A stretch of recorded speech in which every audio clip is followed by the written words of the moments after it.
E aí, gente, tudo bem? Esse aqui é um capítulo que eu tava doido pra fazer. É o capítulo 4, que fala sobre a inflação, tá? Aqui você vai conseguir entender bem por que que inflação não é aumento de preços, e sim é dinheiro impresso, é mais dinheiro na economia.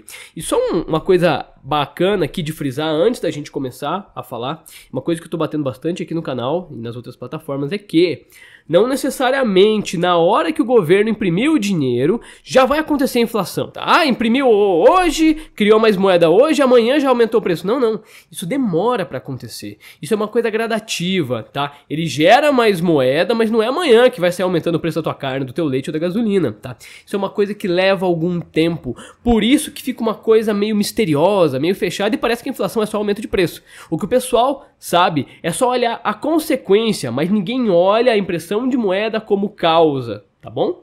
Então é isso que eu gostaria de falar. É gradativo, não é de uma hora para outra. Ah, não, Felipe, não é inflação, não é imprimir mais moeda porque não aconteceu.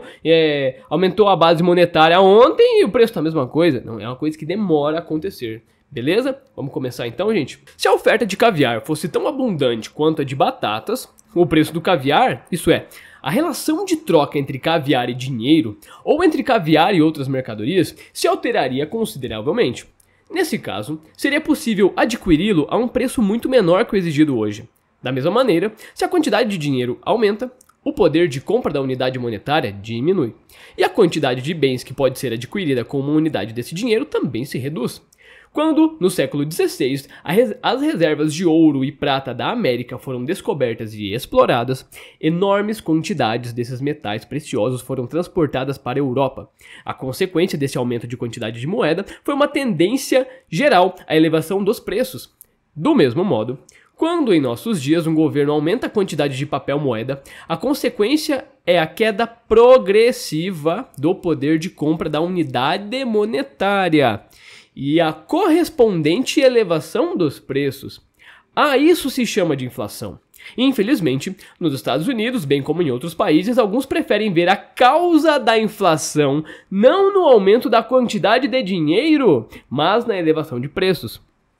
Entretanto, nunca se apresentou qualquer contestação séria à interpretação econômica da relação entre os preços e a quantidade de dinheiro, ou da relação de troca entre a moeda e outros bens, mercadorias e serviços.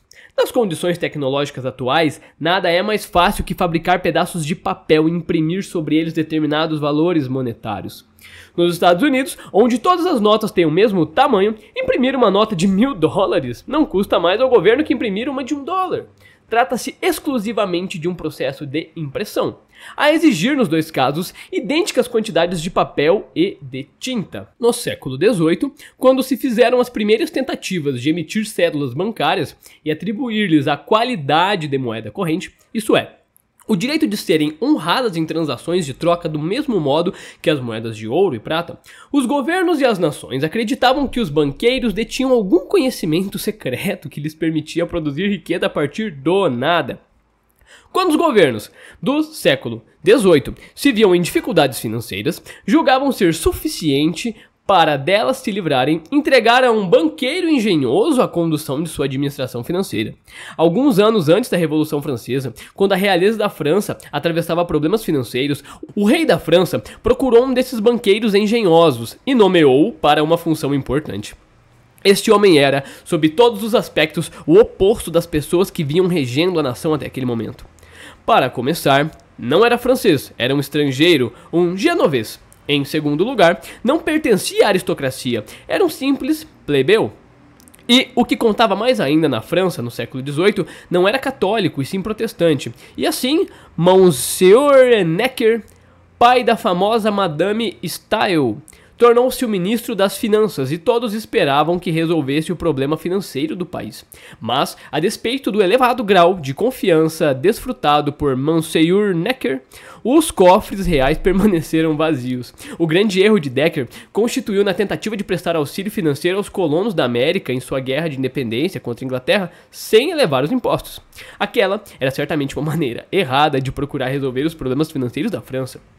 Não há nenhuma maneira secreta para a solução dos problemas financeiros de um governo. Se deseja fazer algo benéfico, construir um hospital, por exemplo, e o meio que o governo dispõe para arrecadar o dinheiro necessário é cobrar tributos dos cidadãos e construir o hospital com a receita assim constituída. Nesse caso, não correrá nenhuma revolução dos preços. Por quê? Quando o governo arrecada dinheiro para a construção do hospital, os cidadãos, onerados por esse tributo adicional, são obrigados a reduzir os seus gastos. O contribuinte individual é forçado a reduzir ou o consumo, ou os seus investimentos, ou sua poupança. Quando se apresenta no mercado como um comprador, o governo substitui o cidadão. Este passa a comprar menos, mas isso se dá porque o governo está comprando mais. Evidentemente, o governo não compra exatamente os mesmos bens que os cidadãos comprariam. Em média, no entanto, não se verifica nenhuma elevação dos preços em decorrência da construção do hospital pelo governo. Escolho o exemplo de um hospital precisamente porque é comum ouvir dizer: faz diferença se o governo usa seu dinheiro para bons ou maus propósitos.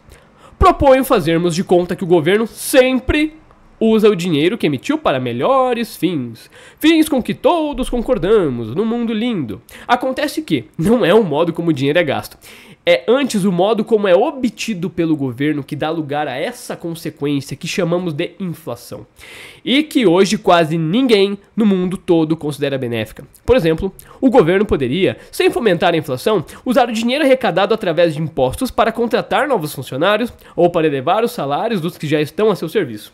Esses funcionários, tendo tido um aumento em seus salários, passam então a poder comprar mais. Quando o governo cobra impostos dos seus cidadãos e aplica essa soma no aumento dos salários de seu pessoal, os contribuintes passam a ter menos o que gastar, mas os funcionários públicos passam a ter mais. Os preços em geral não subirão. Mas se o governo não busca para este fim receita proveniente de impostos, se, ao contrário, recorre a dinheiro recém-impresso, consequentemente, algumas pessoas começam a ter mais dinheiro, enquanto todas as outras demais continuam a ter o mesmo que antes. Assim que receberam o dinheiro recém-impresso, vão competir com aqueles que eram compradores anteriormente. E uma vez que não há maior número de mercadorias que antes, mas há mais dinheiro no mercado, e uma vez que há pessoas que podem agora comprar mais do que ontem, haverá uma demanda adicional para uma quantidade inalterada de bens. Bens continuam na mesma quantidade, mas algumas pessoas têm mais quantidade de dinheiro. Consequentemente, os preços tenderão a subir. Isso não pode ser evitado, seja qual for o uso que se faça do dinheiro recém-emitido. Mas há algo ainda mais importante. Essa tendência de elevação dos preços se estabelecerá passo a passo, uma vez que não se trata de um movimento ascendente geral desse tão falado nível dos preços. Essa expressão metafórica nunca deveria ser usada, nível dos preços. Quando se fala de nível dos preços, a imagem que as pessoas formam mentalmente é a de um líquido que sobe ou desce, segundo o aumento ou a redução de sua quantidade, mas que, como um líquido num reservatório, eleva-se sempre por igual. Mas no caso dos preços, nada há que se assemelhe a nível. Os preços não se alteram na mesma medida, e ao mesmo tempo, há sempre preços que mudam mais rapidamente, caem ou sobem mais depressa que outros. E há uma razão para isso. Considerem o fato do funcionário público que recebeu parte do novo dinheiro acrescentado à oferta de dinheiro. As pessoas não compram no mesmo dia precisamente as mesmas mercadorias e nas mesmas quantidades, certo? O dinheiro suplementar que o governo imprimiu e introduziu no mercado não é usado na compra de todas as mercadorias e serviços. É usado na aquisição de certas mercadorias, cujo preço subirão, ao passo que outras continuarão ainda com preços de antes da introdução do novo dinheiro no mercado. De sorte que, quando a inflação começa, diferentes grupos da população são por ela afetados de diferentes maneiras. Os grupos que recebem o novo dinheiro em primeiro lugar ganham uma vantagem temporal. O governo, quando emite dinheiro para custear uma guerra, tem de comprar munições. Os primeiros a receber o dinheiro adicional são então as indústrias de munição e os que nelas trabalham. Estes grupos passam a ocupar uma posição privilegiada. Oferem maiores lucros e ganham maiores salários, seus negócios prosperam. Por quê? Porque foram os primeiros a receber esse dinheiro adicional. E, tendo agora mais dinheiro à sua disposição, estão comprando mais. e compram de outras pessoas que fabricam e vendem as mercadorias que lhe interessam. Estas outras pessoas constituem um segundo grupo, e este segundo grupo considera a inflação muito benéfica para seus negócios. Por que não? Não é esplêndido vender mais? E o proprietário de um restaurante situado nas vizinhanças de uma fábrica de munição, por exemplo, diz: é realmente maravilhoso! Os trabalhadores do setor de munição estão com mais dinheiro, estão frequentando meu estabelecimento como nunca. Estão todos privilegiando o meu restaurante. Isto me deixa muito feliz. Bom, não vê razão alguma para sentir de outro modo, né? Estão comendo no restaurante dele, bacana. A situação é a seguinte: aqueles para quem o dinheiro chega em primeiro lugar têm sua renda aumentada e podem continuar comprando muitas mercadorias e serviços a preços que correspondem ao estado anterior de mercado. A situação vigente às vésperas da inflação encontra-se, portanto, em situação privilegiada, e assim a inflação se expande passo a passo, de um grupo para outro da população. E todos os que têm acesso ao dinheiro adicional na primeira hora de inflação são beneficiados, uma vez que estão comprando alguns artigos a preços ainda correspondentes ao estágio prévio da relação de troca entre dinheiro e mercadorias. Mas há outros grupos da população para quem esse dinheiro chega muitíssimo mais tarde. Essas pessoas se veem numa situação desfavorável. Antes de terem acesso ao dinheiro adicional, são obrigadas a pagar preços mais altos que os anteriores por algumas mercadorias que desejam adquirir, ou praticamente todas as mercadorias. Ao passo que sua renda permanece a mesma e não aumenta na mesma proporção dos preços. Considere-se, por exemplo, um país como os Estados Unidos, durante a Segunda Guerra Mundial.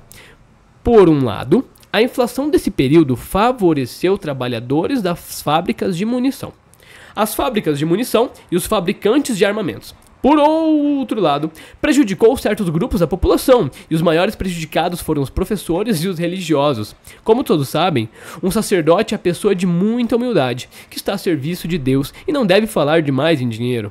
Analogamente, os professores são pessoas dedicadas, de quem se espera maior preocupação com a educação dos jovens do que com seus próprios salários. Por conseguinte, os professores e os religiosos estiveram entre os grupos mais penalizados pela inflação, visto que as várias escolas e igrejas foram as últimas instituições a se darem conta da necessidade de elevar os salários. Quando os dignitários eclesiásticos e as associações escolares finalmente chegaram à conclusão de que era preciso aumentar também os salários dessa gente dedicada, as perdas que tinham sofrido até então já não podiam ser reparadas. Por muito tempo, eles tinham sido obrigados a comprar menos que antes, a deduzir seu consumo de alimentos melhores e mais caros, a restringir sua compra de roupas, já que os preços tinham sido reajustados, enquanto sua renda, seus salários ainda não tinham sido aumentados. Abre aspas, essa situação foi consideravelmente alterada, ao menos no que diz respeito aos professores, fecha aspas. A cada momento, portanto, são diferentes os grupos da população que estão sendo diretamente afetados pela inflação. Para alguns deles, a inflação não é tão má assim, e eles chegam até a defender seu prolongamento, visto serem os primeiros a dela se beneficiarem. Veremos na próxima palestra como essa disparidade de consequências afeta vitalmente a política que conduz à inflação. Subjacente a todas as modificações produzidas pela inflação está o fato de que, além de haver grupos que são por ela favorecidos, há outros que a exploram diretamente. A palavra explorar não pretende refletir uma censura a essas pessoas, pois só o governo e ninguém mais pode ser considerado culpado e responsável pelo estabelecimento da inflação. Sempre há, sem dúvida, pessoas que percebem o que está ocorrendo mais cedo que as demais, e então promovem a inflação. Seus lucros excepcionais decorrem do fato de que haverá sempre desigualdade no processo inflacionário. O governo pode considerar que, como método de arrecadar fundos, a inflação é melhor que a tributação. Esta é sempre impopular e de difícil execução. Em muitas nações grandes e ricas, os legisladores muitas vezes discutiram por meses a fio várias modalidades de novos impostos, tornados necessários em decorrência de um aumento de gastos decidido pelo parlamento. Após discutir inúmeros métodos de angariar dinheiro por meio da tributação, finalmente chegaram à conclusão de que talvez melhor fosse obtê-lo através da inflação. É evidente que a palavra inflação não era pronunciada. Um político no poder, ao recorrer à inflação, não declara: vou adotar a inflação como método. Os procedimentos técnicos empregados na produção da inflação são tão complexos que o cidadão comum não percebe onde ela teve início e fica achando que é só aumento de preço. Uma das maiores inflações da história, a que teve lugar no Reich alemão após a Primeira Guerra Mundial, não teve seu pico durante a guerra.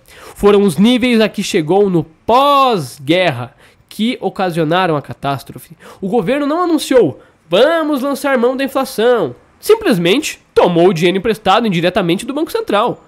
Não lhe competia perguntar como o Banco Central reuniria e liberaria aquela soma. E o Banco Central simplesmente imprimiu. Hoje, as técnicas de produção da inflação têm como complicadores a existência da moeda fiduciária. Isso envolve uma outra técnica, mas o efeito é o mesmo. Como uma penada, o governo cria papel moeda sem lastro, aumentando assim o volume de moeda e de crédito. Basta-lhe emitir a ordem. E lá está o dinheiro, sem lastro. O governo não se aflige diante do fato que algumas pessoas sofrerão perdas. A iminente elevação dos preços não perturba ele. Os legisladores proclamam: esse sistema é magnífico! Mas esse magnífico sistema tem um defeito básico: dura pouco. Se a inflação pudesse perdurar indefinidamente, não haveria por que criticar os governos por promoverem-na. Mas o único fato bem estabelecido acerca desse fenômeno é que, mais cedo ou mais tarde, ele chega inevitavelmente ao fim. Em última instância, a inflação se encerra com o colapso do meio circulante, dando lugar a uma catástrofe, a uma situação como ocorrida na Alemanha em 1923. Em 1º de agosto de 1914, o dólar correspondia a 4 marcos e 20 pfennings. 9 anos e 3 meses depois, em novembro de 1923, a mesma moeda estava cotada em 4,2 trilhões de marcos. Em outras palavras, o marco já não valia coisa alguma, já não tinha nenhum valor. Alguns anos atrás, o famoso autor escreveu: no final das contas, estaremos todos mortos. Lamento confirmar que é a pura verdade. Mas a questão é: quanto durará o momento presente? No século XVIII, houve uma famosa senhora, Madame de Pompadour, a que se atribuiu o seguinte dito: Après nous le déluge. Depois de nós, o dilúvio.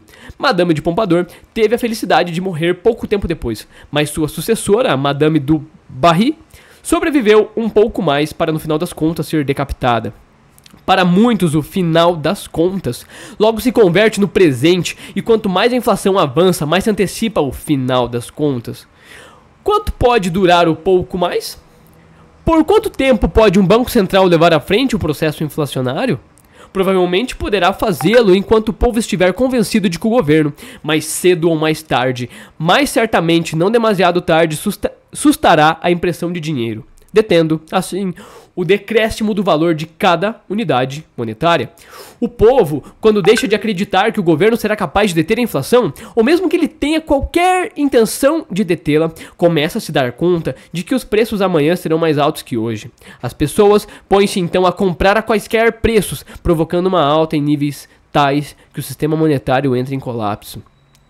Tomemos o caso da Alemanha, que o mundo inteiro testemunhou. Muitos livros descreveram os acontecimentos daquele período.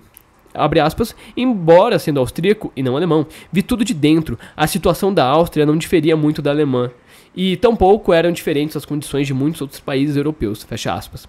Durante muitos anos, o povo alemão acreditou que sua inflação não passava de uma situação provisória, que logo chegaria ao fim. Acreditou nisso por 9 anos, até o verão de 1923. Então, finalmente, as pessoas começaram a duvidar. Como a inflação continuava, a população julgou mais sensato comprar tudo que estivesse à venda, em vez de guardar o dinheiro no bolso. Ademais, as pessoas raciocinavam que não era conveniente emprestar dinheiro, ser credor. Em contrapartida, era excelente negócio tomar dinheiro emprestado, ser devedor. Assim, a inflação continuou a se alimentar de si mesma. A inflação prosseguiu na Alemanha até, precisamente, o dia 28 de agosto de 1923. O povo acreditava que o dinheiro inflacionário era dinheiro verdadeiro, mas descobriu então que as condições tinham mudado. No outono de 1923, as fábricas do país pagavam aos seus trabalhadores cada manhã uma diária antecipada, e o trabalhador que se fazia acompanhar pela mulher até a fábrica passava-lhe imediatamente seu ganho, todos os milhões que acabara de receber. A mulher, então, dirigia-se prontamente a uma loja para comprar fosse o que fosse. Ela constatava o que, na época, a maioria da população sabia. O marco perdia da noite para o dia 50% do seu poder de compra. O dinheiro derretia-se nos bolsos do povo como uma barra de chocolate sobre um forno quente. Essa fase final da inflação alemã não durou muito. Depois de alguns dias, todo o pesadelo se encerrara. O marco perdera todo o valor e foi preciso estabelecer uma nova moeda.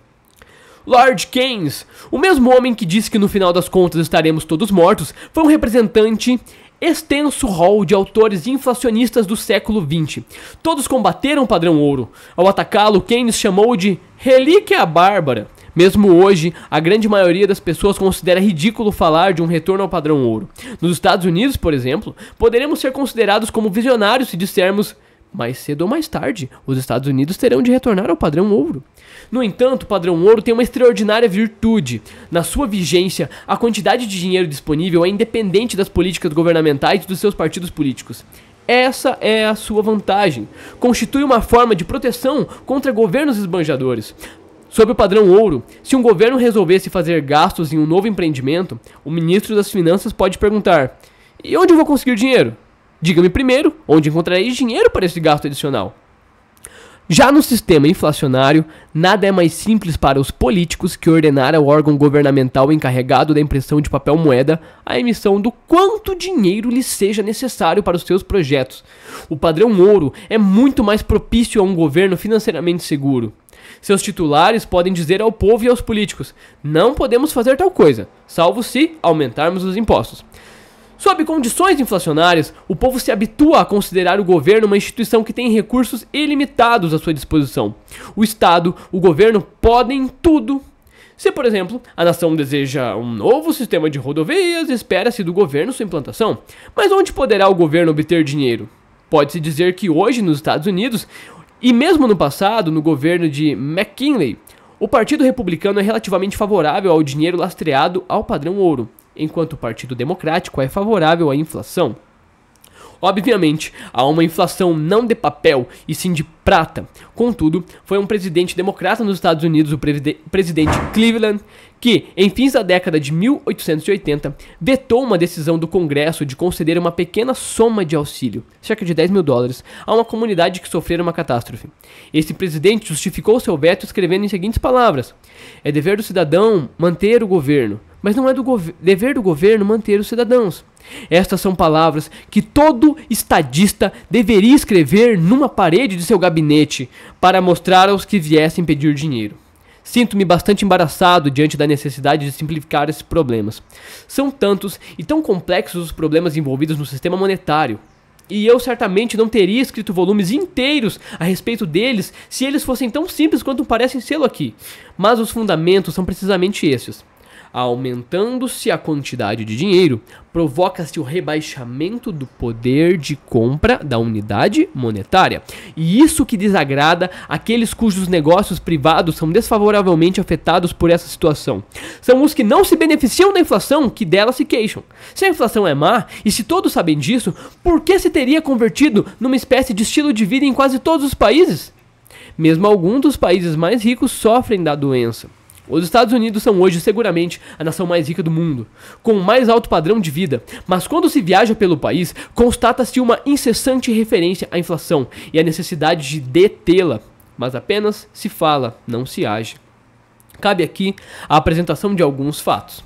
Após a Primeira Guerra Mundial, a Grã-Bretanha restabeleceu a equivalência entre ouro e a libra, numa correspondência que vigorava antes da guerra. Isto é, se elevou o valor da libra. Com isso, elevou-se o poder de compra dos salários de todos os trabalhadores. Num mercado desobstruído, tal alteração teria acarretado numa queda do salário nominal em dinheiro. Esta queda, por sua vez, teria compensado a alteração. Como resultado final, o salário real dos trabalhadores teria permanecido inalterado. Não temos tempo para discutir agora as razões disso. O fato é que os sindicatos da Grã-Bretanha não admitiram o ajustamento dos padrões salariais ao poder de compra mais elevado da unidade monetária. Assim sendo, os salários reais foram consideravelmente acrescidos em decorrência daquela medida monetária. Isso representou uma verdadeira catástrofe para a Inglaterra, uma vez que a Grã-Bretanha é um país predominantemente industrial, obrigado por um lado a importar matéria-prima, produtos semi-acabados e alimentos para sobreviver, e por outro, a exportar bens manufaturados para pagar essas importações. Com a elevação do valor internacional da libra, os preços dos produtos ingleses subiram nos mercados externos, causando um declínio das vendas e exportações. Na verdade, para todos os efeitos, o que a Grã-Bretanha fez foi fixar os próprios preços à revelia do mercado mundial. Foi impossível derrotar os sindicatos. É sabido o poder que hoje tem um sindicato. Assiste-lhe direito praticamente o privilégio do recurso à violência, e a determinação de um sindicato tem, portanto, ousemos dizê-lo, força equivalente à de um decreto governamental. O decreto governamental é uma ordem para cuja aplicação ao aparelho governamental a polícia está pronta. É preciso obedecer-lhe ou terá problemas com a polícia. Lamentavelmente, temos hoje, em quase todos os países do mundo, um segundo poder, depois do governo, com condições para exercer a força, são os sindicatos trabalhistas. Essas entidades determinam os salários, bem como as greves que os devem impor, da mesma maneira que o governo poderia decretar um salário mínimo. Não discutirei o sindicato agora, tratarei dele mais tarde. Quero apenas deixar claro que a política sindical consiste em elevar os padrões salariais acima do nível que estes alcançariam num mercado desobstruído. Em consequência disso, uma parte considerável da população potencialmente ativa só pode ser empregada por pessoas físicas ou por indústrias que tenham condições de suportar prejuízos. E uma vez que os negócios não têm como se manter sobre a sangria dos prejuízos, eles fecham as portas e seus trabalhadores perdem os empregos. A fixação de padrões salariais superiores aos que se estabeleceriam no mercado desimpedido redunda inevitavelmente no desemprego de parcela ponderável da população ativa.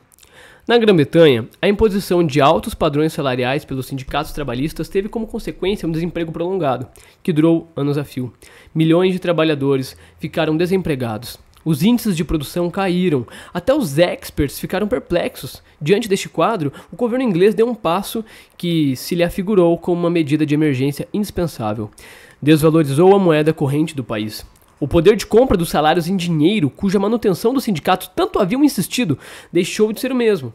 Os salários reais, os salários e mercadorias foram reduzidos. Agora o trabalhador já não podia comprar o mesmo que antes, embora os padrões nominais dos salários tivessem permanecido os mesmos.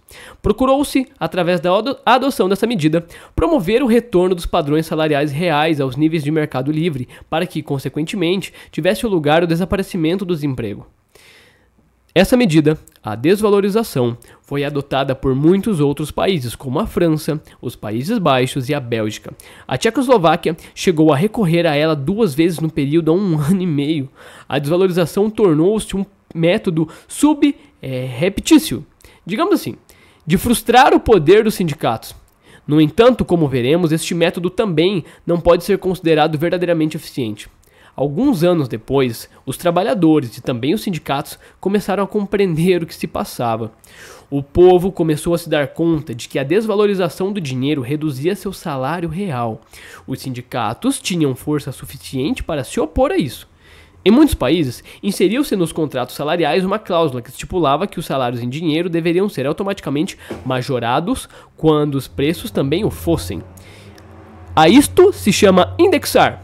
Os sindicatos haviam tomado consciência da existência de índices. Assim, aquele método de reduzir o desemprego inaugurado pela Grã-Bretanha em 1931 e adotado posteriormente por quase todos os governos importantes, já não mais funciona nos nossos dias como método de resolver o desemprego.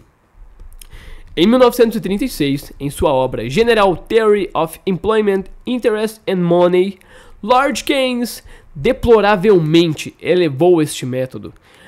Aquelas medidas de emergência do período 1929 a 1933, a categoria de princípio ao status do sistema fundamental de política, justificava sua teoria dizendo mais ou menos o seguinte: o desemprego é um mal. Se quiser que desapareça, inflacione o meio circulante. Keynes percebeu muito bem que certos padrões salariais podem ser demasiados altos para o mercado, ou seja, podem ser altos demais para ser lucrativo ao empregador ampliar a quantidade de empregados que o contrata e, portanto, serão também altos demais do ponto de vista do conjunto da população economicamente ativa, uma vez que estes padrões salariais impostos pelos sindicatos em níveis superiores aos do mercado resultam em que apenas uma parcela dos que anseiam por salários conseguem emprego. Keynes então afirmou aproximadamente o seguinte: Sem dúvida, o desemprego em massa, prolongando-se ano após ano, é uma situação muito insatisfatória. Mas, ao invés de sugerir que os níveis salariais podiam e deviam ser ajustados às condições de mercado, ele afirmou: se os trabalhadores não forem suficientemente espertos para perceber a desvalorização da moeda, eles não oferecerão resistência a uma queda dos níveis dos salários reais, visto que os níveis nominais permanecerão os mesmos. Em outras palavras, Lord Keynes estava dizendo que, se receberem a mesma quantidade de libras esterlinas que ganhavam antes da desvalorização da moeda, as pessoas não se darão conta de que passaram de fato a ganhar menos. Maravilha! Num linguajar antiquado, Keynes propôs que se ludibriassem os trabalhadores, em vez de declarar abertamente que os padrões salariais devem ser ajustados às condições do mercado, porque se não for assim, parte da população economicamente ativa ficará inevitavelmente desempregada. Afirmou, na verdade, o pleno emprego só pode ser alcançado se houver inflação, ludibriem os trabalhadores. O fato mais interessante, contudo, é que, quando sua General Theory foi publicada, a burla já não era possível, uma vez que as pessoas passaram a ter consciência da inflação. Mas a meta do pleno emprego permaneceu. Que vem a ser pleno emprego? Esta expressão relaciona-se com um mercado desobstruído, não manipulado pelos sindicatos ou pelo governo. Neste mercado, os padrões salariais para cada tipo de trabalho tendem a atingir um nível tal que é possível a todos os que desejam emprego obtê-lo. Por outro lado, todo empregador terá então condições de contratar tantos trabalhadores quanto lhe forem necessários. Se ocorrer um aumento da demanda da mão de obra, o padrão salarial tenderá a ser maior. Se houver necessidade de menor número de trabalhadores, esse padrão tenderá a cair. O único método que permite a instauração de uma situação de pleno emprego é a preservação de um mercado de trabalho livre de empecilhos. Isso se aplica a todo gênero de trabalho e a todo gênero de mercadoria. Que faz um negociante se deseja vender determinada mercadoria por $5 a unidade? A expressão técnica que é aplicada no mundo dos negócios nos Estados Unidos para o fato de não se conseguir vender uma mercadoria pelo preço estipulado é: o estoque mantém-se inalterado. Mas é preciso que se altere. O negociante não pode conservar aqueles artigos porque tem necessidade de adquirir novas mercadorias. As modas mudam. Assim, ele os vende por um preço mais baixo. Se não conseguir vender a mercadoria por $5, certamente a venderá por 4. Se for impossível vendê-la por 4, será obrigado a vendê-la por 3. Não há outra alternativa, desde que esteja empenhado em manter seu negócio. Pode sofrer prejuízos, mas esses decorrem do fato de que fez uma previsão errada do mercado existente para seu produto. O mesmo acontece com os milhares e milhares de jovens que dia após dia estão vindo dos distritos agrícolas para a cidade, na expectativa de ganhar dinheiro.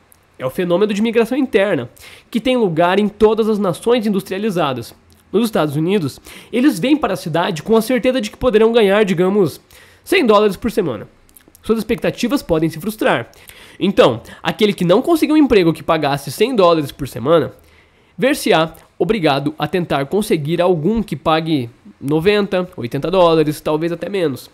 Por outro lado, se esta pessoa declarasse, como fazem os sindicatos, $100 por semana ou nada, talvez só lhe restasse permanecer desempregada.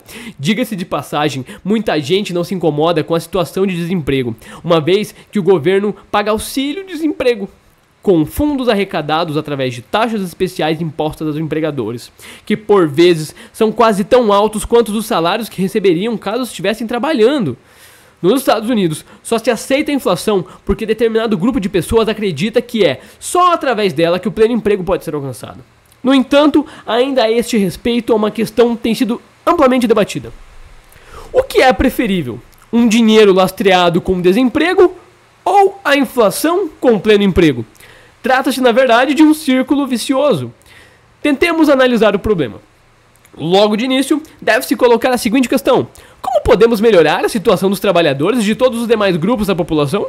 A resposta é: mantendo o mercado de trabalho livre de empecilhos e assim alcançando o pleno emprego. Nosso dilema é: os padrões salariais devem ser determinados pelo mercado ou devem ser definidos por pressão e compulsão sindical? Portanto, o cerne da questão não reside na alternativa inflação ou desemprego. Aliás, essa análise distorcida do problema vem sendo proposta na Inglaterra. Nos países industrializados da Europa e até nos Estados Unidos, há mesmo quem diga: vejam só, até os Estados Unidos estão recorrendo à inflação, por que não deveríamos fazer o mesmo? A estes deveríamos responder em primeiro lugar. Um dos privilégios do homem rico é poder se dar ao luxo de ser insensato por muito mais tempo que o pobre. E é esta a situação dos Estados Unidos.